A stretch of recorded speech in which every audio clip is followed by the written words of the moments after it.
wa ala alihi wa ashabihi wa man tabi'ahum bi ihsan ila yaumil qiyamah, amma ba'd. Qala Allah ta'ala fi kitabil karim, a'udzu billahi minasy syaithanir rajim, bismillahirrahmanirrahim. Innamal mu'minina wal mu'minat ba'dukum awliya'u ba'din ta'muruna bil ma'ruf wa tanhauna 'anil munkar wa yuqimuna as-salata wa yu'tuna az-zakata wa yuti'ullaha wa rasuluhu ulaika sarhamhumullah innallaha azizun hakim. Qala an-nabi sallallahu alaihi wasallam al-mahirul Qur'an ma'as safar al-kiramul barara walladhi yaqra'ul Qur'an wa yatata'atahu fihi wa huwa alayhi syakul lahu ajran. Alhamdulillah, bapak-bapak, saudara-saudara, sinanna atau malabiku salah surat kumanang kehadirin sederek-sederek kula, sedulur-sedulur, sedoyo-sedoyo, pian-pian seberataan, tiang pelungguh senamian, santri-santri, bapak ibu, hadirin jamaah yang dirahmati Allah. Pada kesempatan yang berbahagia ini, marilah kita haturkan rasa matur nuwun kita kepada Allah atas beragam nikmat yang Allah telah berikan pada kita. Nikmat yang teragung, nikmat yang paling tinggi adalah nikmat kita menjadi orang Islam. Kita dadi wong Islam, nampan caji kita uselenge. Kita bersyukur karena kita menjadi orang Islam. Apalah jadinya kalau kita tidak jadi orang Islam? Malam ini duduk di mana, nongkrong di mana, bicara dengan siapa, makan apa? Karena kita orang Islam, maka kita diberi hidayah oleh Allah. Kita didudukkan di tempat yang terhormat di dunia ini adalah di masjid. Banyak lagi nikmat Allah Subhanahu wa taala. Nikmat yang teragung tadi saya katakan, nikmat kita menjadi orang Islam, kita diberi hidayah oleh Allah. Dengan kita berislam dan mengamalkan Islam ini, insyaallah kita selamat di dalam kubur, selamat di padang mahsyar, selamat melewati jembatan Syirat, selamat masuk surganya Allah Subhanahu wa taala. Insyaallah bapak ibu, santri-santri semua yang hadir di sini insyaallah dimasukkan ke dalam surga. Termasuk saya. Insyaallah wajah-wajah di sini bapak ibu saudara hadirin, anak-anakku adalah wajah-wajah ahli surga semua insyaallah. Tak lupa pula kita kirimkan selawat taslim kepada Nabi Agung Nabi besar Muhammad sallallahu alaihi wasallam atas perjuangan Nabi dan para sahabatnya sehingga Islam tersebar ke seluruh dunia. Sekarang Islam berada di 234 negara. Dan insyaallah setahun 2 tahun ini kita lihat orang-orang akan berbondong-bondong masuk Islam.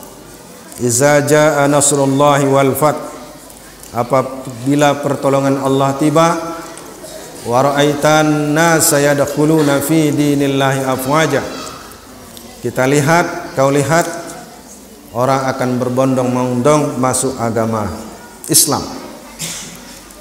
Hadirin Allah, kita juga bersyukur pada malam ini kita dalam keadaan sehat walafiat. Sehat semua bapak ibu? Sehat semua? Yang paling sehat angkat tangan. Anak-anak? Ya, anak-anak paling sehat karena tidak merokok. Tapi di sini tidak ada yang merokok. Di luar banyak. Bapak ibu hadirin yang berbahagia, santri-santri yang berbahagia, begitu banyak nikmat Allah kita tidak bisa hitung. In ta'uddu ni'matallahi la tuhsuha. Kita tidak bisa menghitung nikmat Allah. Kalau kita menghitung, tidak akan bisa kita hitung. maka bukan tidak boleh hitung.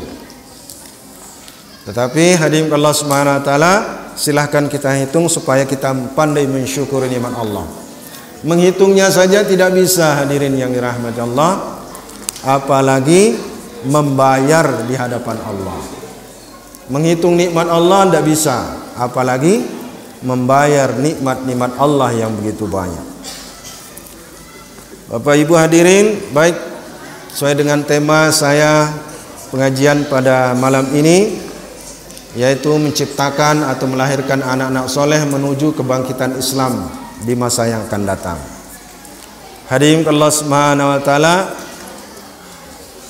melahirkan atau mencetak anak soleh, kita ikut cara Nabi, cara Allah yang Allah letakkan dalam Al-Quran, dan cara Nabi sallallahu alaihi wasallam mendidik anak-anak atau generasi, sehingga hasil kadernya Nabi dan para sahabat menjadi pemimpin-pemimpin dunia di dahulu dan insyaallah di masa akan datang. Hadirin Allah Subhanahu wa taala, kurikulum pendidikan anak soleh ini tertuang di dalam Al-Quran, tertuang di dalam hadis Nabi sallallahu alaihi wasallam. Di dalam Al-Quran ada satu khusus surah seorang tokoh pendidikan,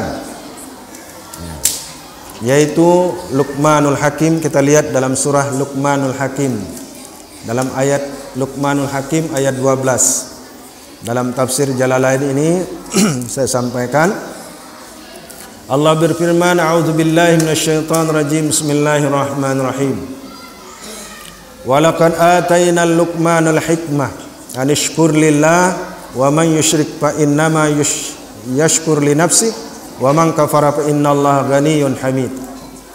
Sungguh Allah Subhanahu wa taala telah memberikan kepada Luqman hikmah, yaitu Luqman itu seorang pendidik ahli hikmah, dan dia bersyukur pada Allah dan tidak mensyirikatkan Allah.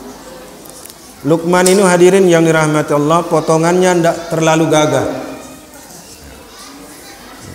Penampilan Luqman ini tidak terlalu gagah, tidak segagah saya, ya, tidak seganteng saya. Terus terang, dalam Al-Quran Luqman ini kulit hitam. Ya.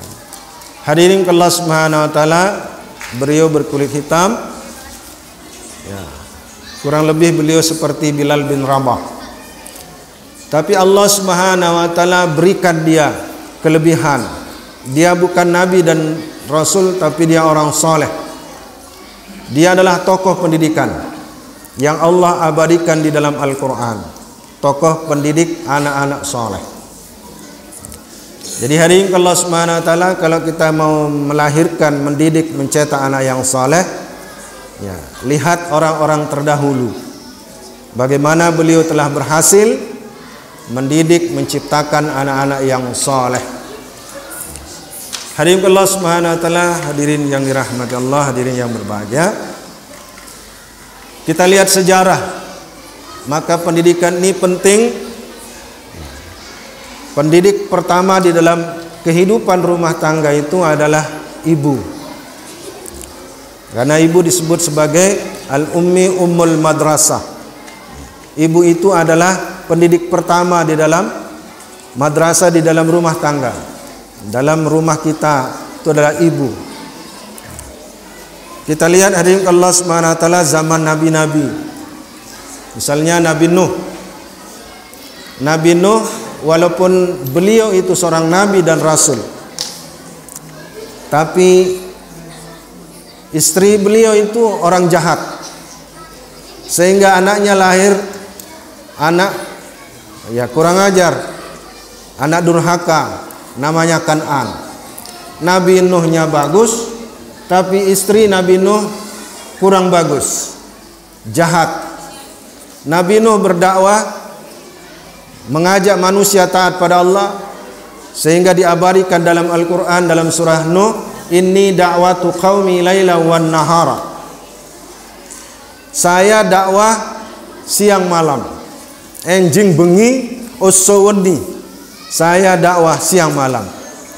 Tapi istrinya juga dakwah, tapi dakwah jahat. Kata istrinya, jangan ikut Nabi Nuh. Itu suami saya begini. Nah, akhirnya anaknya jadi penjahat, jadi jahat, jadi kafir. Anaknya bernama Kan'an. Hadirin Allah Subhanahu wa taala, jadi penting ibu, karena ibu ini adalah pendidik pertama di dalam rumah tangga. Bapak-bapak di sini bekerja, maka hendaknya mewasiatkan kepada istri di rumah, wahai istriku yang cantik, didik anak-anak kita, berikan pendidikan agama.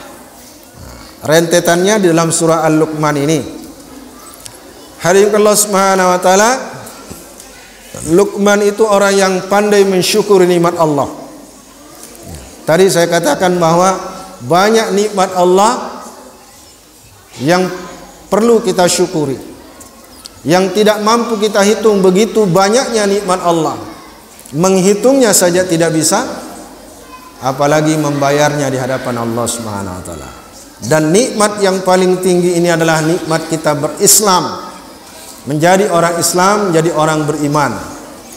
Fa iza amanu amana, apabila kalian beriman, kata Allah, maka kita menjadi aman. Ya contoh saja di Cina. Cina kena semua virus corona, orang Islam aman. Kalau Allah SWT jadi orang beriman ini menjadi aman dimanapun dia berada. Maka Luqmanul Hakim adalah orang yang beriman dan menjauhkan dirinya dari kemusyrikan. Dan beliau pandai bersyukur kepada Allah, mensyukuri nikmat-nikmat Allah. 10 menit lagi. Tidak terasa waktu begitu cepat. Hadirin yang dirahmati Allah, apa nasihat Luqman? Dalam surah Luqman, wa iz qala Luqmani li abnihi wa huwa ya'izuhu ya bunayya la tusyrik billah. Dan kemudian Luqman berkata kepada anaknya, ya bunayya, hai anakku, ya anakku, hai anakku. Dia menasihati anaknya. Hadirin Allah Subhanahu wa taala, pendidikan pertama kepada anak ini adalah la tusyrik billah. Jangan kau syirikatkan Allah dengan apapun. Dalam kitab Taurat disebutkan bahwa penyampaian Nabi Isa kepada kaum Bani Israel, alla tusyriku billahi syai'an.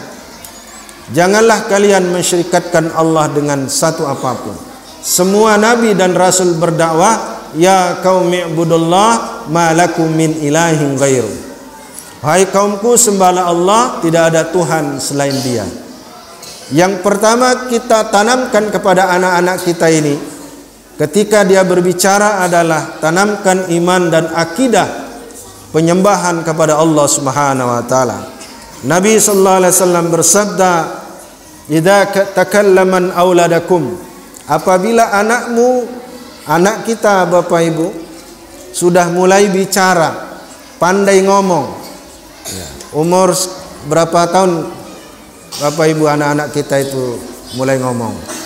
Ibu, berapa tahun anak kita itu mulai bicara? Umur berapa?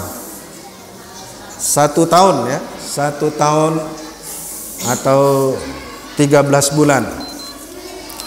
Apa yang pertama diajarkan kepada anak kita perintah Nabi pertama adalah idza takallama fa'rifullah, kenalkan Allah. Kenalkan Allah ketika dia mulai bicara memanggil mama, papa. Jangan ajarkan yang lain dulu, kenalkan Allah. Wahai anakku, yang ciptakan kamu dan saya adalah Allah. Yang ciptakan bapakmu, ibumu adalah Allah. Allah ciptakan kita, Allah yang mematikan kita, Allah beri rezeki kepada kita, Allah cabut rezeki yang menghidupkan dan mematikan. Allah Maha mendengar, Maha melihat, Maha mengetahui. Ini disampaikan pertama. dalam kitab Tarbiyatul Aulad, ya, cara pendidikan Islam. Bapak Ibu hadirin yang berbahagia, yang kedua wa ya'rifun nabi, yaitu mengenalkan nabinya.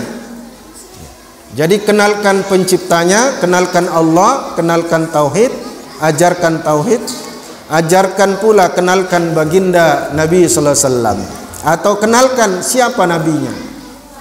Karena ini pertanyaan nanti dalam kubur.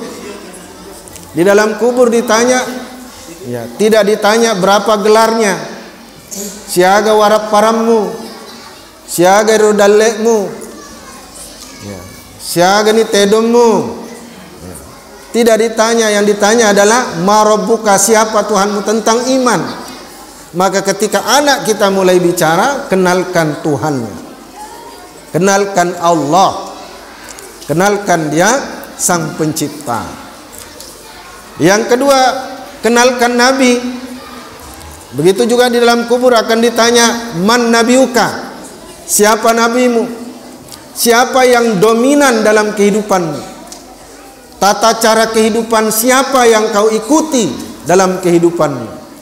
Demikian pula anak-anak kita ini hadirin yang berbahagia, bapak-bapak, ibu, kenalkan Nabi sallallahu alaihi wasallam. Siapa Nabi? Di mana lahir? Suku apa? Bagaimana kelahirannya, akhlaknya, kehidupan beliau, misi yang dibawa, dan seterusnya, bagaimana tata kehidupan Rasulullah sehari-hari. Yang ketiga hadirin yang berbahagia, wa tadarasunal Quran, ajarkan mereka Al-Quran. Ini alhamdulillah ada santri-santri hafiz. Jadi target kita hadirin yang berbahagia adalah mencetak anak-anak yang soleh, soleha. Karena ketika kita meninggal, Nabi bersabda, iza mata banu Adam inqata amali. Apabila anak cucu Adam meninggal, maka terputus amal-amalnya. Illa min thalasin, kecuali 3 hal. Yang pertama sedekatun jariyah, sedekah infak. Yang kedua waladan soleha wa yud'u lahu, anak yang soleh yang mendoakannya. Jadi menciptakan, melahirkan anak yang soleh ini adalah membangun aset, Bapak Ibu. Kita bangun aset keduniaan, pabrik, sawah luas, kebun yang luas, kebun karet, kebun cokolat, ya, dare, galung, kebun-kebun kita bikin aset. Tapi kadang lupa membangun aset anaknya yang akan mendoakan nanti ketika dia di dalam kubur. Tidak dia membayar orang, tidak dia menyuruh orang-orang mendoakan orang tuanya, tapi anak inilah yang mendoakannya.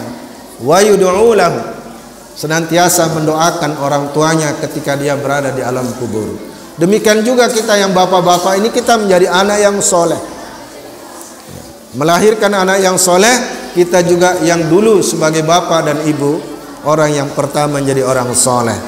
Karena anak ini hadirin yang berbahagia, ya, tidak lain yang pertama diidolakannya lah orang tuanya. Dia tidak mengidolakan siapa-siapa. Nanti dulu dia mau idolakan yang lain. Dia idolakan, menjadi panutan pertamanya adalah orang tuanya, terutama ibunya. Hadirin yang berbahagia, kalau kita lihat sejarah para nabi, tadi Nabi Nuh sebagai nabi dan rasul, tapi istri Nabi Nuh orang musyrik, jahat, sehingga anaknya menjadi jahat, yaitu Kan'an. Tapi kita lihat Al-Imran berserta istrinya Hannah, dia orang-orang soleh. Bapaknya Maryam soleh, ibunya yang soleh, sehingga lahirlah Maryam, wanita suci, wanita yang solehah, yang menghafal Taurat, yang menghafal ayat-ayat Allah. Maryam, dia wanita soleh yang tinggal di bilik masjid, tidak pernah terlihat oleh laki-laki yang bukan mahram. Tidak pernah melihat laki-laki yang bukan mahram. Tidak pernah terlihat dan tidak pernah melihat laki-laki yang bukan mahram. Maryam, ibunya soleh, bapaknya soleh. Hadirin Allah Subhanahu wa taala, akhirnya Maryam soleh diberi anak seorang nabi bernama Isa. Hadirin Allah Subhanahu wa taala, penting melihat sejarah juga. Hadirin Allah Subhanahu wa taala mendidik anak ini dengan orang-orang yang telah berhasil zaman terdahulu. Juga di dalam Al-Quran telah diajarkan kepada kita bagaimana melahirkan anak-anak yang saleh. Hadirin Allah Subhanahu wa taala, apa kata Maryam? Kata Luqmanul Hakim, Allah tusyrik, janganlah kalian syirikatkan Allah. Wabil walidain, yang kedua adalah berbuat baik kepada kedua orang tua. Ajarkan mereka akidah iman yang benar. Hadirin yang dirahmati Allah, ajarkan mereka iman, ajarkan Al-Quran, kenalkan Nabi sallallahu alaihi wasallam. Pertama, kenalkan sang penciptanya, kenalkan Nabi sallallahu alaihi wasallam, dan yang ketiga, ajarkan mereka Al-Quran. Dan yang keempat, wa tadarasunal Quran, ajarkan wa tadarasunal akhlak, ajarkan mereka akhlak, etika, moral, tata krama, budi pekerti, akhlak. Akhlak Nabi itu sangat penting diajarkan, hadirin yang dirahmati Allah.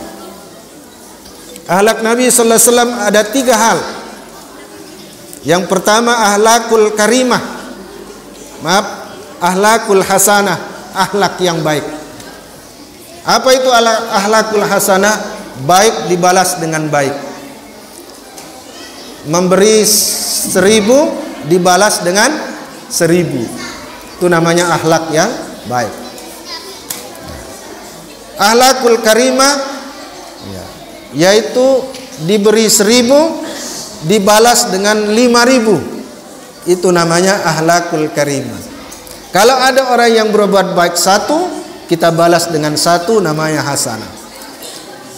Akhlak karimah, kita beri 1, dia balas kita 10. Itu namanya karimah. Balas lebih baik. Dan yang paling tinggi adalah akhlakul azimah. Keburukan dibalas dengan kebaikan. Nabi dilempari, Nabi dicaci maki. Yang melempari, yang meludahi Nabi sakit, Nabi datang kunjungi pertama. Nabi penjenguk pertama yang melempari beliau, bukan yang menyuruh. Nabi yang pertama menjenguk, bukan hanya menjenguk, tetapi membawakan makanan. Narengi nandre, narengi doi, diberikan makanan, bahkan kurma yang terbaik. Ini namanya akhlakul azimah. Itu juga diajarkan pada anak-anak kita. Akhlak, bagaimana berkata-kata kepada orang tua, bagaimana dia bersenda gurau, bersopan santun, lewat, bicara, berbuat, diajarkan. Kepada orang tua dilarang bilang kamu, iko kalau bahasa Bugis. Tapi dengan orang tua, idik mi puang, idik mi ma, penjenengan kalau bahasa Jawanya, penjenengan mawon. Diajarkan kata-kata yang baik. Hadirin Allah Subhanahu wa taala, di surah Luqman ini juga diajarkan tentang akhlak.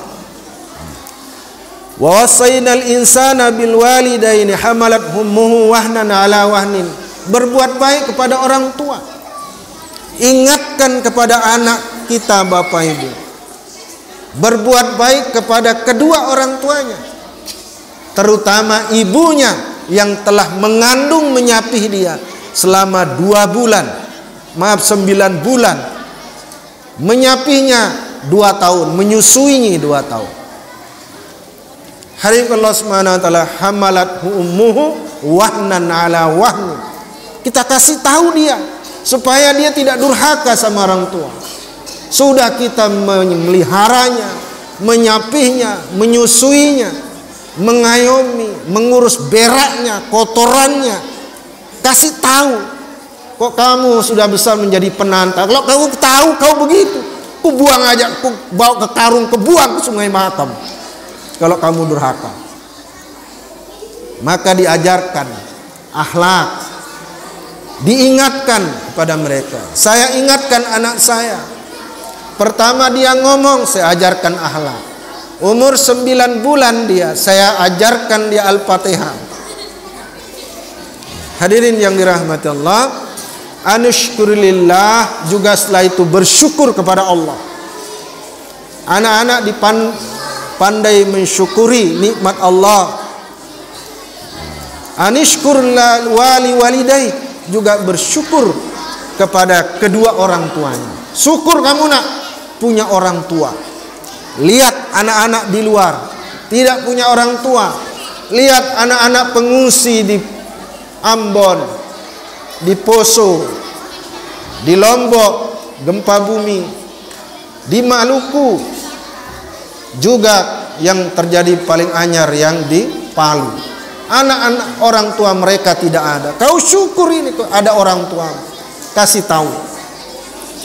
Hari Allah Subhanahu wa taala, ini Luqmanul Hakim berhadapan dengan anaknya memberi nasihat. Sudahkah kita seperti itu? Panggil anak kita, wahai anakku, beriman pada Allah, sembahlah Allah, mensyukuri nikmat Allah, berakhlak dengan baik, berkata-kata yang baik, bersyukur kepada Allah, bersyukur pada orang tuamu yang telah melahirkan ibumu dengan sakit, yang sakit demi sakit, wahnan ala wahnin, pedih di atas kepedihan. Hadirin yang dirahmati Allah dan hadirin yang dirahmati Allah, setelah anak ini besar, mengamalkan perintah agama, mengajarkan, mengamalkan Al-Quran, apalagi menjadi hafiz, sampaikan pula keutamaan-keutamaan menjadi hafiz. Nanti anak kita menjadi hafiz, satu anak kita menjadi penghafal Al-Quran, dia akan diberikan kewenangan oleh Allah untuk membebaskan ahli keluarganya. Diberikan kebebasan oleh Allah untuk membebaskan ahli keluarganya. 10 orang yang telah diponis, yang dieksekusi oleh Allah untuk dijebloskan ke neraka, maka sang hafiz mampu menarik mereka yang 10 orang ini masuk ke dalam surganya Allah. Hadirin Allah Subhanahu wa taala, dengan pendidikan, dengan sistematika atau dengan kurikulum Islam, dengan Al-Quran dan hadis Nabi sallallahu alaihi wasallam, maka target kita hadirin Allah, di setiap rumah-rumah kita ini ada penghafal-penghafal Al-Quran. Inilah generasi yang akan menyongsong kebangkitan Islam 5-10 tahun ke depan. Saya terkesimak, ada berapa tahun yang lalu saya tersimak di Malaysia, di Sri Pataling, satu kelurahan di sana. Satu kelurahan itu setiap rumah punya anak hafiz. Setiap rumah di sana itu minimal satu anak, satu rumah memiliki anak penghafal Al-Quran atau seorang hafiz dan hafizon. Yang terdekat di negara kita di Indonesia, ada satu tempat pondok pesantren di Magetan, di Jawa Timur kalau tidak salah, Magetan, Kecamatan Manis Rogo. Di situ ada pondok pesantren. Setiap di kecamatan itu sudah ada anak-anak mereka, satu rumah sudah memiliki anak-anak penghafal Al-Quran. Nah, kalau hari ini, kalau penduduk Indonesia ini yang 280 juta Muslim, 201 rumah, maka kalau 280 juta rumah, maka satu hafiz saja. Nah, ini sudah kita akan mempersiapkan kebangkitan Islam di masa akan datang. Tentu hadirin Allah Subhanahu wa taala, dimula dari rumah-rumah orang Islam, bermula pendidikan dari rumah, terutama ibu sangat berperanan penting untuk melahirkan anak-anak yang soleh, mencetak anak-anak yang soleh, mencetak hafiz dan hafizah, mencetak para da'i dan da'iyah, mencetak generasi-generasi Qur'ani. Inilah yang diharapkan di masa akan datang. Orang-orang yang mempersiapkan kebangkitan Islam. Hadirin yang berbahagia, terakhir diajarkan 40 menit Pak, 5 menit lagi. Dan terakhir dalam surah Luqman ini, waqsid ma'syika waqbud min saut innaka ankarin sautil hamir wala tu'adzir hadaka linnas wala tamshi fil ardi marha innallaha la yuhibbu kulla mukhtalin fakhur. Yang terakhir dari nasihat Luqman ini hadirin, nasihat juga bagi anak-anak kita, janganlah kalian menyombongkan diri, berpaling daripada manusia. Ini masalah akhlak lagi. Jangan pandang enteng orang. Wahai anakku, tidak boleh berpaling, celengos dengan orang-orang lain. Perlakukan orang lain sebagaimana kau perlakukan dirimu sendiri. Hadirin yang berbahagia, dan jangan sombong di muka bumi wahai anak-anakku. Jangan berjalan di muka bumi dengan sombong. Sesungguhnya Allah Subhanahu wa taala tidak menyukai orang-orang yang berbuat sombong. Bagaimana orang yang sombong? Hadirin yang berbahagia, Allah Subhanahu wa taala binasakan dunia dan akhirat. Contoh Fir'aun, sombong, dibinasakan. Namrud, sombong, dibinasakan. Bukan dengan tentara yang elit, pasukan elit, tapi dengan seekor nyamuk masuk ke hidung dan kepalanya, mati, dibinasakan oleh Allah. Ya, hadirin Allah Subhanahu wa taala, siapapun yang sombong, Allah binasakan di dunia dan akhirat. Dan hadirin Allah Subhanahu wa taala, rendahkan suara kita dalam berkata-kata. Jangan teriak-teriak ya, kalau bicara sama orang, apalagi pada orang tua. Ya, wala taqul lahuma uffin. Jangan bicara kepada keduanya dengan perkataan ya, oh, enggak mau, teh aja, ya, dan macam-macam. Perkataan kaulan karima, perkataan yang mulia. Hadirin yang dirahmati Allah, saya kira demikian untuk sementara. 40 menit sudah berjalan begitu cepat. Hadirin Allah Subhanahu wa taala, intinya siapa saja yang mentaati Allah dan Rasulnya, mengamalkan agama ini secara baik dan benar, hadirin, maka Allah Subhanahu wa taala akan selamatkan dunia dan akhirat. Anak-anak kita inilah aset yang paling besar di masa akan datang, aset dunia dan akhirat. Mari kita cetak anak yang soleh, menyongsong kebangkitan Islam di masa akan datang. Demikian, lebih kurang mohon maaf. Terima kasih atas segala perhatian. Asam kandis, asam gelugur, ketiga asam riang-riang. Menangis di pintu kubur, teringat badan tidak sembayang. Asam kandis, asam gelugur, ketiga asam riang-riang. Menangis di pintu kubur, teringat badan tidak sembayang. Pisang emas dibawa berlayar, masak sebiji dalam peti. Hutang emas bisa dibayar, hutang budi dibawa mati. Banyak sekali budi dan baiknya orang tua kita, maka kita tidak disuruh membalasnya, tapi kita disuruh berbuat baik kepada orang tua kita. Demikian, ada waktu. Mari majlis ini kita tutup dengan tasbih kifarah atau kifaratul majlis. Subhanakallah wa bihamdika, asyhadu an la ilaha illa anta, astaghfiruka wa atubu ilaik. Assalamualaikum warahmatullahi wabarakatuh.